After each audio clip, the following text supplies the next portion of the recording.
най-висшия пилотаж в взаимоотношенията, това е да останеш за дълъг период с някой, да изминеш един качествен път на трансформация с него и да запазиш връзката. Елена Калевска е магистър космоенергет. Днес тя ще ви разкаже за неща, които вероятно не трябва да казва и теми, за които вероятно не трябва да говори. Много често искаме да променим партньора си. Това до какво води? Това е невъзможно. Няма как да промениш партньора си. Другият човек се променя само ако реши. Тоест, любовта може да го трансформира, но не и желанията на партньора му да го променят. Много хора във връзките се чувстват самотни. Аз също съм се чувствала. Това е отвратителна самота. Мъжът идва при нас точно заради топлината и емоцията, която ние можем да събудим в него. Това е важно за един мъж. Но трябва да има и разум. Не може да си подвластна на емоциите, защото те тогава стават като диви коне. Ти трябва да ги обуздаеш. Трябва практичност. Кои са критериите, при които една зряла жена преценява дали да се върне назад или да продължи напред? Най-главният критерий според мен е... Здравейте! Аз съм Антоанета Атанасова, а вие сте с подкаста на Разделени заедно. Всеки месец провеждаме индивидуални сесии на теми, свързани с личните взаимоотношения за наши абонати. Ако искаш да получиш една от 10 покани за тези срещи, това, което трябва да направиш, е да натиснеш бутона Subscribe и ще се радвам скоро да се запознаем. Елена, ти си ни гостувала и преди в нашия подкаст.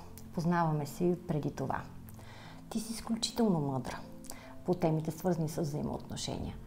Какво те прави толкова мъдра? Нещо преживяно? Това изпитала ли си всичките тези неща, за които говорим? Аз съм мъдра, но и не съм мъдра по отношение на взаимоотношенията, защото най-висшия пилотаж в взаимоотношенията, това е да останеш за дълъг период с някой, да изминеш един качествен път на трансформация с него и да запазиш връзката. Аз не съм преживяла това. Мъдра съм, защото съм преживяла страшно много варианти на взаимоотношенията, но не съм преживяла най-интересния вариант. Много често искаме да променим партньора си. Това до какво води? Дали ще сме по-щастливи, ако го направим? Това е невъзможно. Няма как да промениш партньора си. И който тръгва с тази нагласа, мога да разбера хора, които са много млади и нямат опит и тръгват с нагласата, че любовта им или те самите са способни да променят другия човек. Това няма как да стане. Другият човек се променя само ако реши. Тоест, любовта може да го трансформира, но не и желанията на партньора му да го променят. Ние влизаме във връзки с илюзиите, ние влизаме във връзката с определено виждане. И много е важно да влезем във връзката, да видим човека такъв какъвто е и осъзнато да влезем в тези взаимоотношения. Не през илюзиите. Ама аз си мислех, че ти си еди какъв си, или аз си мислех, че ти си еди каква си. Затова трябва един такъв период опознавателен, в който ти да видиш този човек в различни ситуации, за да може осъзнато да решиш дали ще продължиш с него пътя си. Когато се обвързваме, понякога имаме малки червени сигнали за това какво представлява други от среща. Но смятаме, че с времето ще ги променим. Но това не се случва. Кога е момента, в който осъзнаваме, че сме нагазили много дълбоко в проблем, който не може да бъде решен просто и така? Тези червени сигнали или така наречените червени флагове, много е важно какви са точно те. Защото така или иначе всеки един човек трябва да е наясно, че другият има своята тъмна страна и има много неща, които на теб може да не ти харесат. Но всъщност тези неща, които на теб не ти харесват, пък могат да се превърнат в един трамплин за твоето развитие. Защото партньорите са огледало един на друг. Това, което отричаме в партньора, понякога отричаме и в себе си. Тоест това, което не харесваме в партньора, отричаме в себе си. Не случайно се казва, че щастливите връзки са зрелите връзки. Когато човек има натрупан опит и вече по съвсем нов начин влиза в взаимоотношенията. Много хора във връзките се чувстват самотни. Аз също съм се чувствала. Това е отвратителна самота. Какво беше това усещане? Защо се чувстваше самотна в тази връзка? Ами, защото изначално не съм виждана, т.е. във връзката не съм виждана такава каквато съм. Но това е мой проблем и моя вина, ако изобщо можем да говорим, защото аз съм си позволила да вляза нечестно. Т.е. изпълнявала съм, понеже съм и актриса, изпълнявала съм някакви представи на партньора за мен, а не съм си позволила смелостта да вляза честно, като такава каквато съм. И в един момент партньора взаимодейства с едно лице, което вече е уморено да играе. И ти осъзнаваш, че всъщност другия не те вижда. Той не те вижда, той не те чува. И то няма смисъл тогава. Може ли това нещо да се промени? Да. Как? Откритост. Безкрайна откритост. Честност. Това е дълбока интимност. Всъщност интимността за мен не е това, че ти ще си легнеш някой и ще правите секс. А интимността е истинското ти разкритие пред него. Твоите травми, страхове, когато той те види в слаба позиция и въпреки това той ти казва: да, аз те приемам цялостно, аз те приемам и така.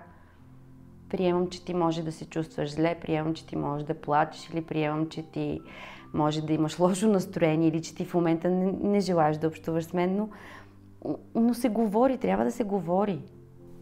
Понеже ти си изключително искрена, винаги говориш за своите връзки. Да.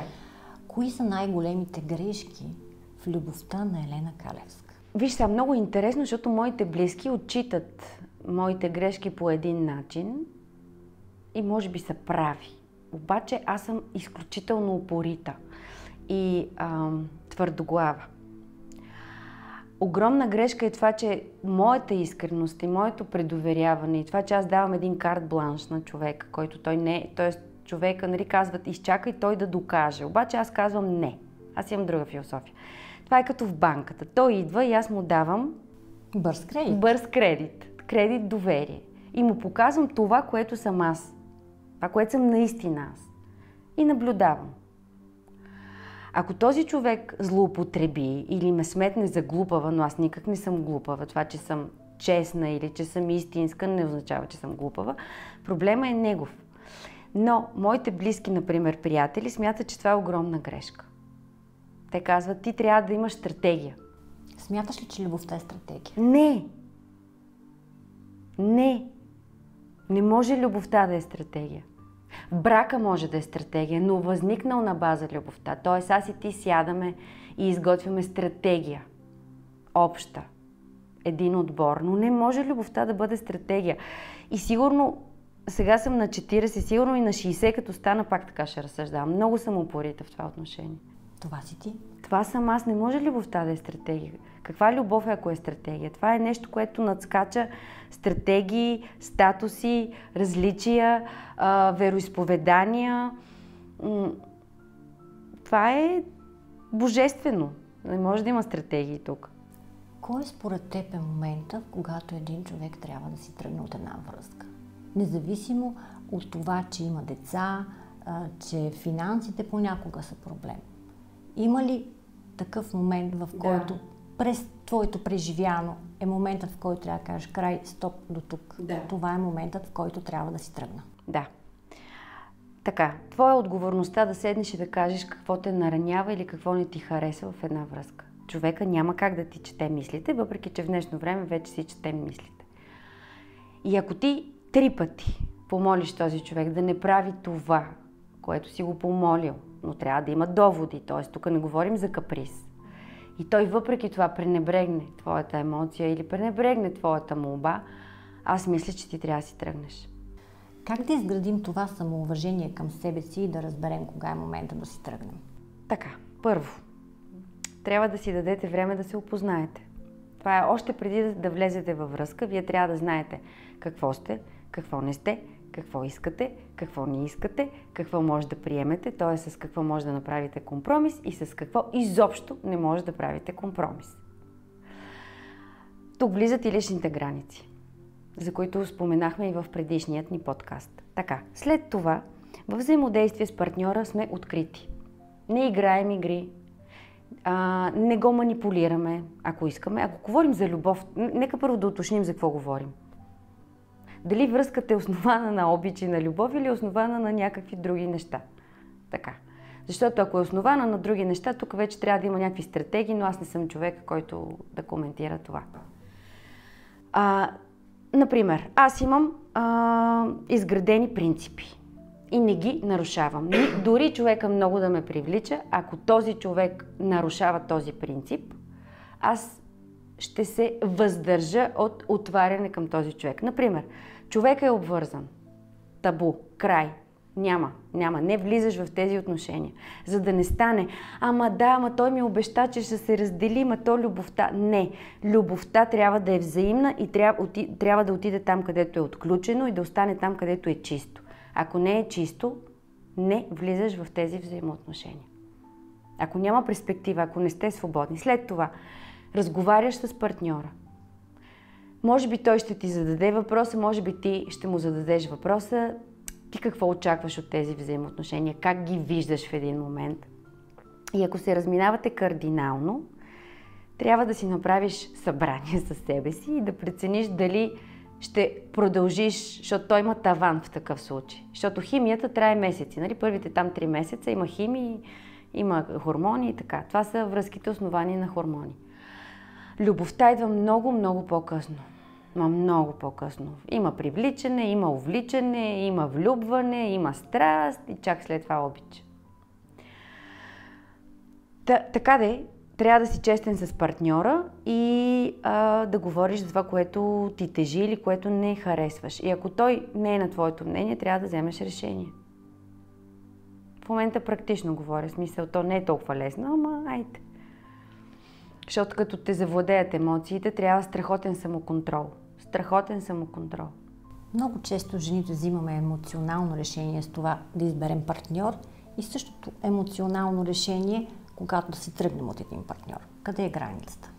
Нормално е, че жените емоционално взимат решение с кого да излязат, защото ние сме емоционални същества. Мъжът идва при нас точно заради топлината и емоцията, която ние можем да събудим в него. Това е важно за един мъж. Но трябва да има и разум. Не може да си подвластна на емоциите, защото те тогава стават, те са като диви коне. И ти трябва да ги обуздаеш, трябва практичност. Но за мен лично практичността трябва да е в дози. Аз лично не съм, аз винаги тръгвам с душата си, с сърцето си.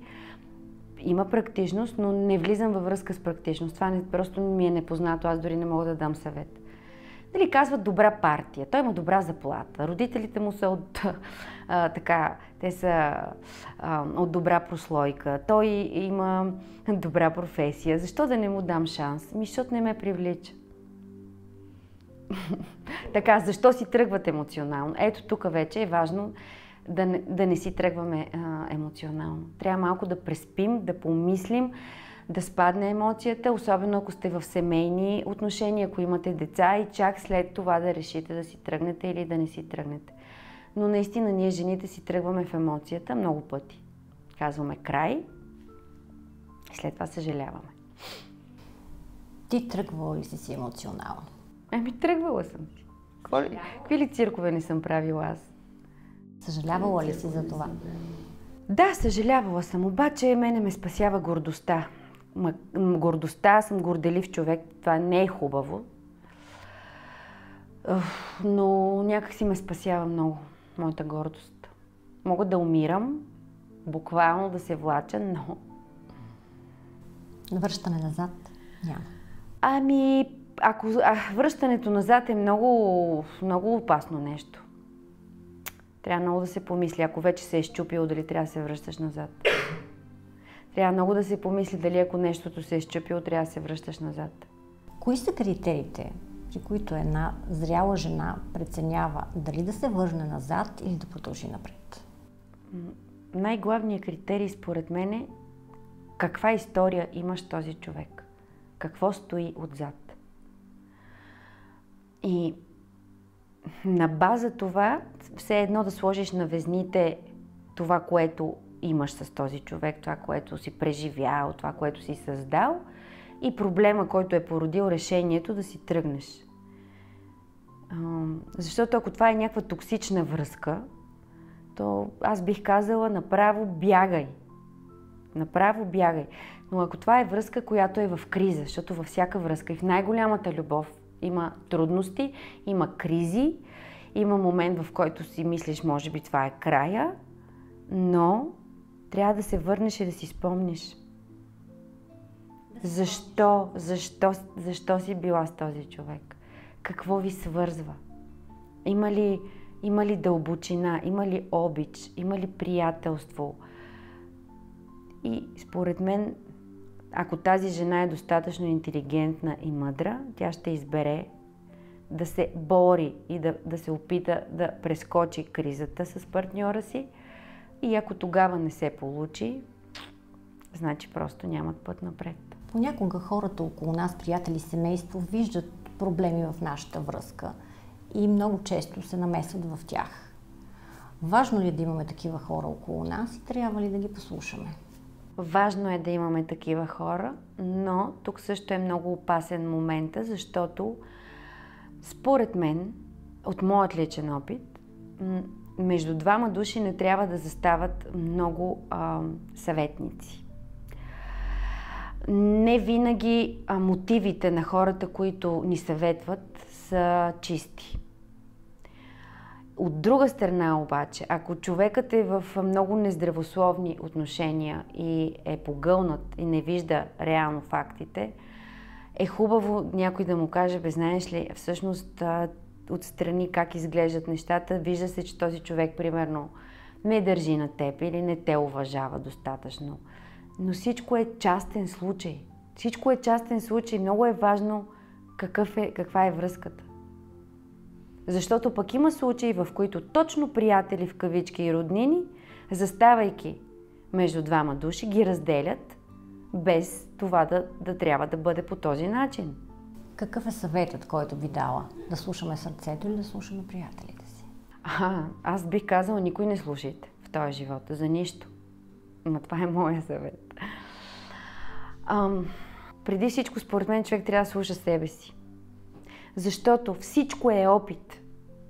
Дори и деструктивната връзка, дори и негативната връзка е опит. И може би ти трябва да минеш и през това, ти не можеш да си стерилен. И въобще иллюзия е да очакваме, че винаги всичко е цветя и рози и всичко ще бъде перфектно. Не, тук няма как да стане това. Ние се учим точно през дуалното, през добро и лошо, светло и тъмно. По-скоро бих казала, хора, развивайте се, слушайте себе си, но развивайте себе си. Можем ли и важно ли е да имаме двойки, ментори, от които да черпим опит? Много е хубаво, ако имаме ментори, двойка ментори.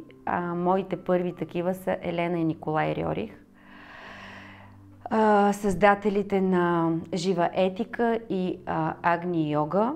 И те казват така: срещата предвещава раздялата, а раздялата предвещава срещата. Така че да, аз имам и съвременни такива и мисля, че е много хубаво да имаме такива двойки, да. Те не са много, обаче ще стават все повече. Двойките на новото време.